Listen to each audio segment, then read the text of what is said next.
This plant will make 55 megawatts net in this climate. Put it in perspective, with the amount of feedstock that we would be putting through the plant, in a traditional sense, the traditional biomass hog burners would make about 42, 43. That's how much more efficient it is. And as you can see in the lower corner, some substantial piece of the feedstock, in excess of 50%. We're trying to figure out, we'd like it to be 100% if possible. It's going to come in the form of slash and forced residues. And that's really been our focus, and that's one of the things we've been really focused on, is getting the feedstock lined up.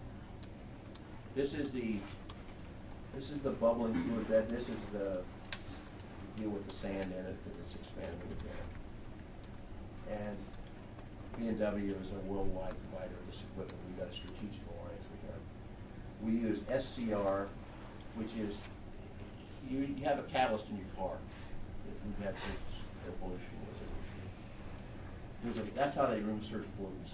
And this technology, SCR, the environmental folks really like this because it's a technology that's cutting edge, and our vendor that we use strategically in all of our plants has a proprietary technology that enables us to get unheard of reduction of NOx in the back, which is it's a precursor to ozone, which everybody's pretty excited about. It's dry absorbent injection, where we remove some additional particles, and this will be it'll have some of the lowest emission levels in the biomass industry ever permitted in the United States.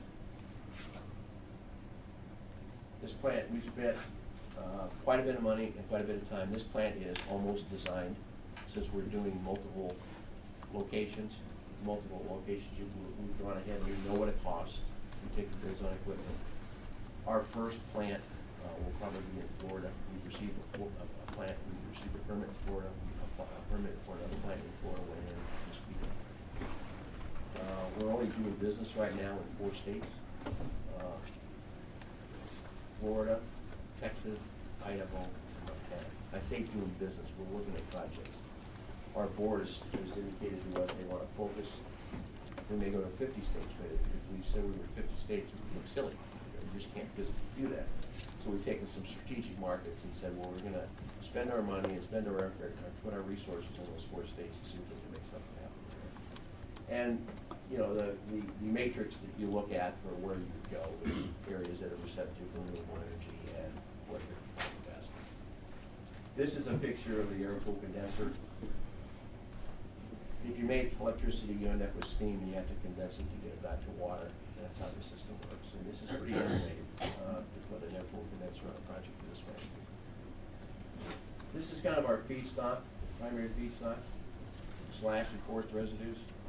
Literally, we've spent 9 months negotiating with major timber owners, trying to hone in on how do we get this material out of the woods, how much is there, how do we transport it, how do we store it.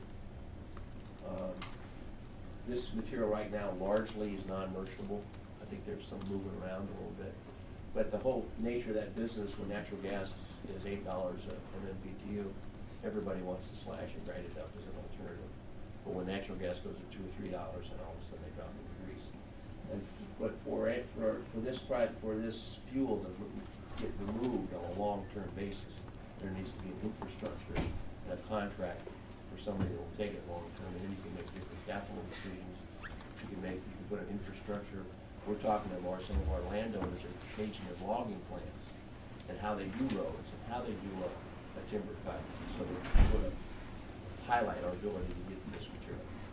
We're in the negotiations with the way we approach a project is we engage major landowners who have title to ground in the front end. So we are actually, would we feel comfortable we had the fire return basically committed for 20 years, or as long as we possibly can. And so we tend not to deal with chips from the sawmill.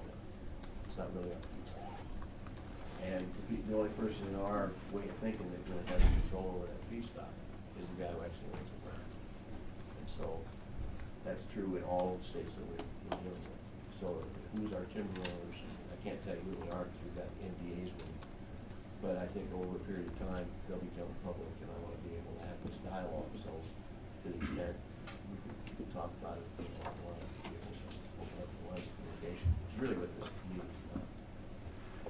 challenge with the slash is really, you know, on the left, it's bulky, you can't get it out of the woods. You get parts and junk that's kind of looks like that. Chips is how it's moving out now, but long, you know, chips in typical chip bands, and nobody's more familiar with that than you guys. You know, it's still bulky and it's difficult to get this kind of equipment into the woods to harvest this in any sort of meaningful way. On the right-hand side, that's generally how this material leaves the woods right now in log form.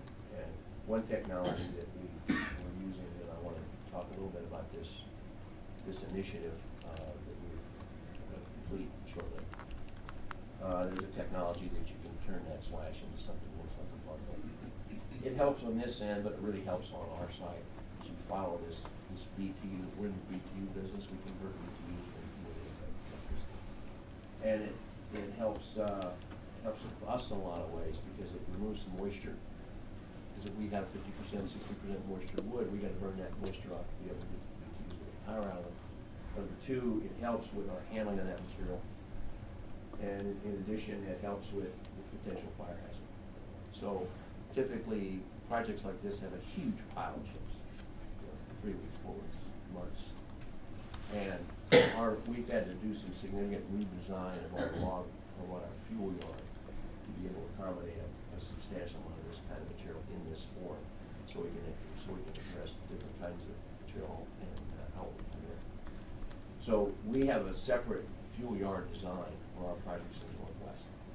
In the South, it's just a big pile of chips with a stack there, so it looks like a friend at the point. So as you can see, it affords, you know, kind of stacks like we're going to deal with some chips, you know, we'll accommodate that. But generally speaking, to the extent we can get this material in, it helps us through the thermodynamic chain. Because this stuff, our experience has indicated that if we take some chips and we grind them up, and there's 50% moisture when they're wet in the pile, it's going to stay 50% moisture. There's not much you can do. And the good news is, I'm an old football player, and my coach in college says they didn't throw passes very much. They said, well, there's 3 things can happen if you throw a pass, and 2 of them are bad. Well, some of the issues here is when you stick it in a big pile, there's a few things can happen, and a couple of them. Some of it deteriorates, and there's a fire. This kind of helps us with the operations.